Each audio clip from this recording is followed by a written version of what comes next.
Yannick Jadot. Bonsoir, madame. Pardon. Bonsoir. Yannick Jadot, bonsoir. Vous êtes candidat du camp écologiste. Oui. Alors tout d'abord une question sur l'actualité. Vous avez été à toutes les manifestations en soutien aux Ukrainiens. Oui. Vous êtes très mobilisé sur l'Ukraine. Très simplement, est-ce que vous pensez que la France doit s'impliquer encore plus sur ce dossier ? Elle peut s'impliquer encore plus. Il faut surtout que l'Union européenne soit unie, soit rassemblée, parce que c'est simplement si elle est unie, rassemblée, qu'elle peut imposer un rapport de force à Vladimir Poutine tel que ce qu'on cherche sur un cessez-le-feu et le retrait des chars russes. Il y a une mesure que pourrait prendre le président de la République, et je lui demande de la prendre depuis plusieurs jours, c'est d'imposer à Total, l'entreprise française, de quitter la Russie. C'est pas possible que Total, qui est dans le gaz, en Russie, continue à être là et d'une certaine façon à être complice de ce qui se passe sur le sol ukrainien. C'est une guerre brutale. Vladimir Poutine fait la guerre aux Ukrainiennes et aux Ukrainiens. Il est cible aujourd'hui. Ce sont des crimes de guerre perpétrés tous les jours. Donc il faut que l'Europe se montre forte, unie, avec ses alliés pour mettre le rapport de force maximal sur Vladimir Poutine et qu'il arrête ses crimes de guerre. Alors on va vous écouter. Vous étiez aussi sur notre plateau il y a quelque temps. On vous a posé la question. Non, en fait, c'était pendant le débat avec Sandrine Rousseau dans le deuxième tour entre Sandrine Rousseau et vous pendant la primaire écologiste. Écoutez. Je suis un homme. Je suis un homme blanc. Je suis de culture catholique. Je suis plus très croyant. Je suis hétérosexuel. Et pourtant, je me sens parfaitement légitime, comme parcelle de l'humanité, à être féministe, à être l'allié des féministes. Voilà, c'est vrai que c'était un débat autour de cet homme déconstruit qu'elle évoquait. Et du coup, vous êtes, on le sait, entouré de personnalités issues de ce courant néo-féministe. Est-ce que vous portez toutes leurs revendications? Est-ce que vous avez des différences? Est-ce que vous approuvez leurs méthodes qui sont considérées parfois comme radicales? Écoutez, ça dépend de ce dont on parle. Comme il n'y a pas d'exemple pour ma part, je considère qu'en fait, il y a quand même, on est face à un système de domination qui s'est installé au fil des siècles et des siècles et des siècles, que ce système de domination des femmes, aujourd'hui, appelle à une réponse politique très très forte dans l'éducation, dans la représentation, dans l'entreprise, évidemment combattre les inégalités femmes-hommes, évidemment combattre les violences sexistes et sexuelles, et que dans ce cadre-là, tous les courants de pensée qui participent de ce combat-là sont utiles, parce que s'il n'y avait pas eu ces alertes, s'il n'y avait pas eu Françoise Debonne dans les années 70 qui a porté l'écoféminisme, la première, et toutes ces femmes et ces hommes aussi qui ont porté ces combats, sont aujourd'hui celles notamment qui ont permis qu'il y ait MeToo, qui ont permis les avancées en matière de droit, qui ont permis les conquêtes. Les choses ne sont pas abouties. Il y a encore beaucoup à faire, mais heureusement qu'il y a eu des féministes, heureusement qu'il y a eu des écoféministes pour porter ces combats-là et que ça progresse. Alors, il y a une fierté d'être dans un mouvement qui a toujours porté ces combats-là. Il y a une écoféministe qui ne fait plus partie de votre campagne, Sandrine Rousseau. Voilà ce qu'elle a dit à votre propos. Ça me déprime de faire de la politique dans des groupes du Ku Klux Klan. Je veux faire de la politique avec des visages de toutes les couleurs. Vous êtes sensibilisé, monsieur Jadot? Non, parce qu'elle s'est expliquée sur cette formule en disant qu'évidemment elle pensait à l'extrême droite et qu'elle ne pensait pas aux écologistes. Voilà. Elle s'en est expliquée ce matin à la télévision. Alors, première lectrice qui va vous poser une question. Julie, merci d'être avec nous donc. Votre question à Yannick Jadot. Bonsoir Monsieur Jadot. Bonsoir Madame. J'habite à Paris, mais j'imagine que c'est partout pareil. Dès que je marche dans la rue, je fais attention à comment je m'habille, à la longueur de ma jupe. Peur des remarques, des représailles, voire même pire. Que faites-vous pour garantir la sécurité des femmes dans la rue? Vous avez raison, c'est insupportable. On est dans un débat en permanence où tout le monde a un avis sur la façon dont les femmes doivent s'habiller. C'est insupportable. Et que la première des libertés, le premier des droits aujourd'hui, ça doit être effectivement cette liberté dans la manière de vous habiller, qu'on évite le harcèlement, voire plus, comme vous l'avez mentionné. Donc aujourd'hui, il y a des contraventions. qui doivent être évidemment imposées. Il doit y avoir une verbalisation forte de ça, mais pour que ça marche, pour que ça se mette en place, vous le savez, il faut qu'on ait plus de policières et de policiers dans la rue. Trop souvent, nos policiers sont dans des tâches autres, dans les commissariats et ne sont pas dans la rue. Et il faut aussi que ces policières et ces policiers soient formés pour détecter le harcèlement, pour que si à un moment donné vous êtes victime de harcèlement, vous puissiez aller les voir en toute confiance. En toute confiance. Et vous savez que là, vous parliez de harcèlement dans la rue, mais sur la question des tentatives de viol, sur la question des viols, il y a toujours un énorme problème d'accueil dans les commissariats. On est quand même sur des violences où c'est peut-être les seules violences dans la société où les victimes se sentent coupables. Et donc ça nécessite un accueil très particulier, mais pour notre part, nous voulons aussi que sur les viols et les tentatives de viol, il y ait possibilité de déposer plainte dans les hôpitaux, dans les centres médicaux, pour faciliter cette épreuve. Mais alors, sur les auteurs en question, Marine Le Pen veut inscrire les harceleurs de rue au fichier des délinquants sexuels. Est-ce que vous êtes d'accord avec cette mesure? Écoutez, il faudrait discuter avec les magistrats. Je pense qu'il faut faire très attention aujourd'hui sur le fait qu'à un moment donné, on n'a plus de graduation. Moi, je pense que c'est insupportable.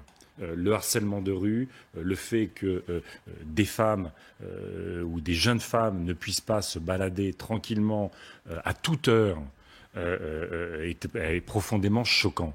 Est-ce qu'il faut les mettre sur les délinquants sexuels? Ça serait mélanger les délits, ça serait mélanger les crimes. Donc, encore une fois, on peut, à partir du moment où il y a contravention, de toute façon, il peut y avoir, il y a les noms qui sont mis. S'il y a plusieurs contraventions, ça devient un délit. Mais comme ça, d'un seul coup, passer d'un harcèlement de rue au crime sexuel, je ne suis pas convaincu. Alors, on a entendu, et on va entendre plus tard, Éric Zemmour ou Marine Le Pen, qui pensent que la sécurité des femmes est particulièrement menacée dans certains quartiers de nos villes ou de nos banlieues. Et en s'attaquant au sujet de l'immigration, ils protégeraient les femmes. Qu'est-ce que vous en pensez? Écoutez, il est évident, je l'ai dit, que trop d'hommes veulent définir la façon dont les femmes doivent s'habiller. Je l'ai dit, c'est insupportable. Et c'est insupportable, d'ailleurs, c'est illégal du point de vue de la loi sur la laïcité. Le fait de croire est un choix, ça ne peut pas être une contrainte. Donc à partir de là... Là, vous faites allusion au voile. Vous faites allusion au voile. Oui, mais c'est un peu c'est un peu ce que le lien que vous faisiez, Madame. Quand vous mettez Zemmour et Le Pen dans la même catégorie, à un moment donné, on voit où ça va arriver. Donc, pour ma part, je l'ai dit, aujourd'hui, il faut absolument protéger les femmes. Ça veut dire plus de policières, de policiers dans la rue pour les protéger. Ça veut dire aussi mais les laisser porter ce qu'elles veulent. Ça veut dire aussi. Vous savez, c'est tout un problème d'éducation aussi. La question de la tolérance, la question de la vie affective, la question du consentement. Tous ces sujets-là doivent intégrer l'école. Parce que c'est aussi à l'école qu'il faut commencer à enseigner justement tous ces enjeux-là, qui sont des enjeux majeurs pour qu'on sorte de ces logiques et ces imaginaires de domination, qu'on sorte de ces logiques au fond où la femme serait une chose, qu'on sorte aussi de la logique où de l'imaginaire de la pornographie auquel nos enfants aujourd'hui ont trop facilement accès et qui crée un rapport totalement malsain à la femme et à la sexualité. Donc l'éducation a beaucoup à faire aussi pour tous ces sujets. Alors justement, on a une question sur ces stéréotypes de genre que souhaiterait vous poser Karine. Oui. Alors, bonsoir Monsieur Jadot. Bonsoir Madame. Vous souhaitez à juste titre accélérer la transition écologique et énergétique. Mais pour cela, on a besoin de beaucoup de techniciens, d'ingénieurs. Et ce ne sont pas des métiers qui sont très féminins. Les femmes ne s'y retrouvent pas. Elles ne se dirigent pas vers les filières scientifiques. Pourtant, à l'école, parce que moi je suis enseignante, à l'école, au collège, au lycée, on essaye de les diriger vers ces filières. Et de plus, la réforme du lycée, qui a rendu optionnelles les maths et les sciences, a eu un effet encore plus néfaste. Les filles qui, injustement, se pensent nulles en maths, ont complètement abandonné ces matières.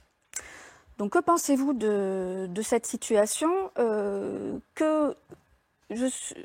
Qu'est-ce que vous feriez pour aménager cette réforme et amener plus de filles vers des filières scientifiques qui sont tout à fait nécessaires à notre développement?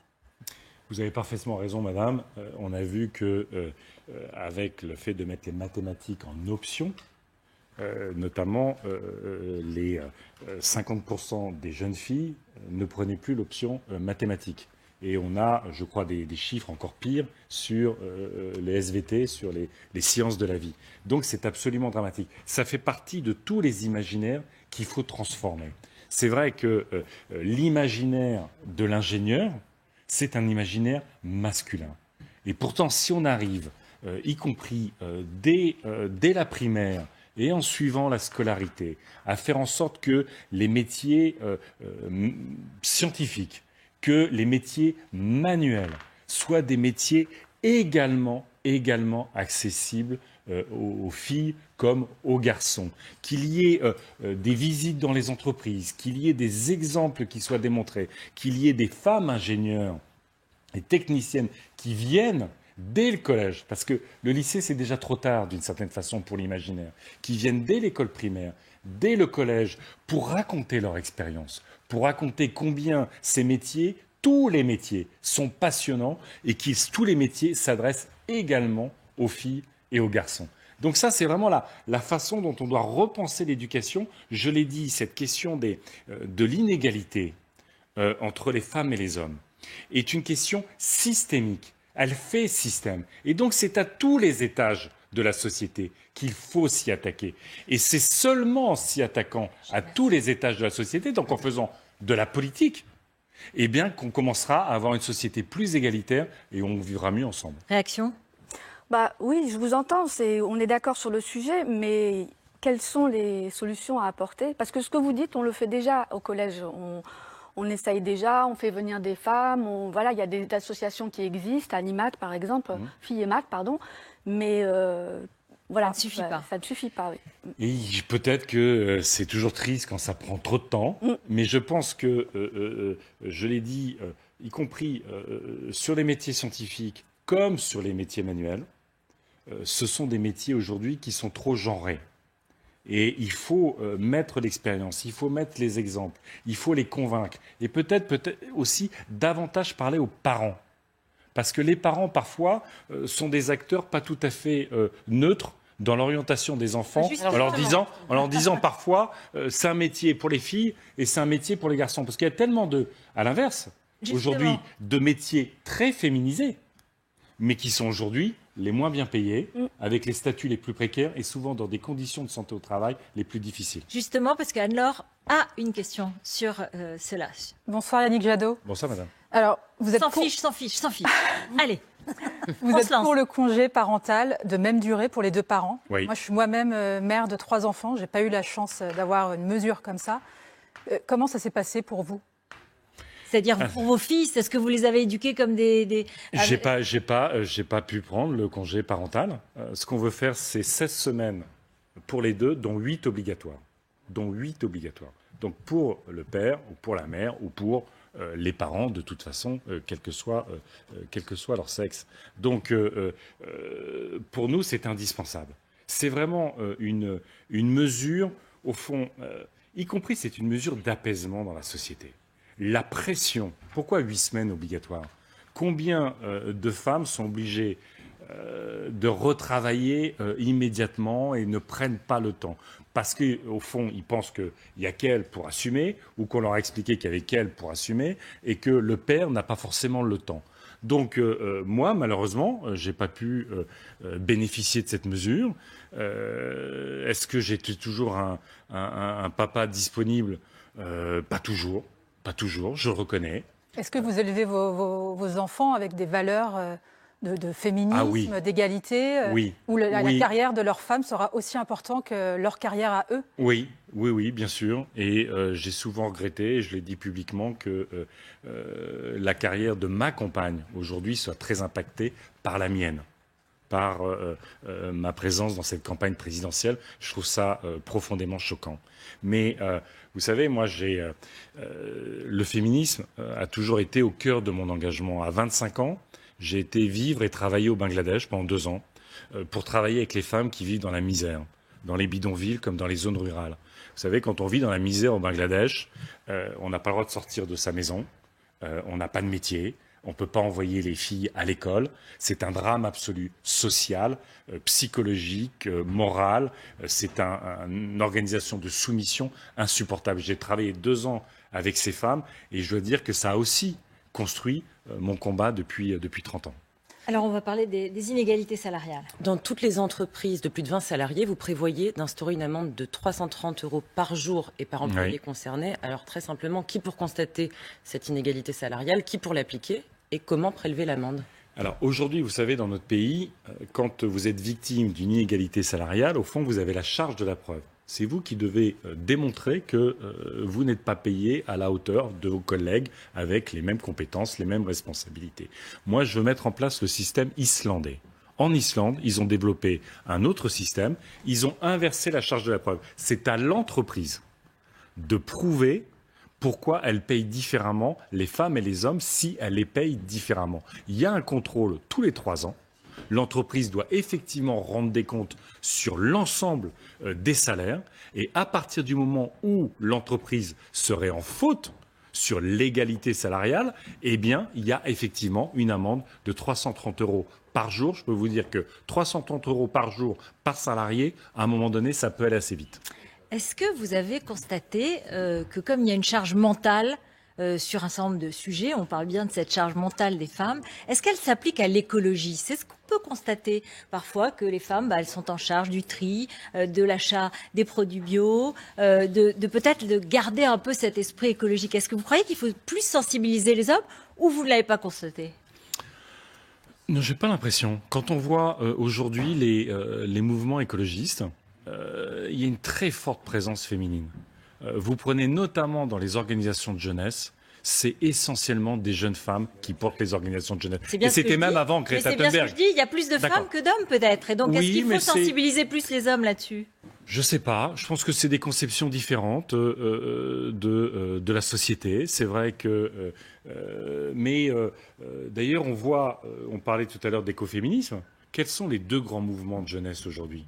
Et dans la société, les 2 grands mouvements, c'est MeToo et c'est le climat. Pour bien montrer qu'en fait, les enjeux de domination, que ce soit sur les femmes ou sur la nature, sont souvent des enjeux similaires et que l'écoféminisme, c'est aussi ça. C'est aussi sortir de la domination sur la nature et sur les femmes, ou de l'ensemble des rapports de domination dans la société d'ailleurs. Alors très vite, Monsieur Jadot, vous, président, si un ministre de votre gouvernement était suspecté d'agression sexuelle, qu'est-ce que vous feriez? J'ai signé le MeToo politique, donc il s'en va. Parfait. Immédiatement. Mais il s'en va immédiatement. Sur un soupçon, c'est ce que on vous pose comme question. Sur une suspicion. Vous savez, quand les femmes libèrent leur parole pour dénoncer une agression sexuelle, un viol ou des agressions sexistes répétées, que vous avez plusieurs femmes qui le font, c'est jamais une blague en fait. C'est d'une violence absolue. Et donc, à partir du moment où cette parole se libère, effectivement, la personne sortira du gouvernement. Vous savez, cette libération de la parole, on doit être fier des femmes qui l'exercent aujourd'hui. Mais parfois, ça peut prendre beaucoup de temps, y compris, moi, c'est pour ça que je suis pour l'imprescriptibilité des violences sexuelles sur les enfants. Merci beaucoup. Merci beaucoup. Merci Yannick Jadot. Merci. Dans un instant, nous allons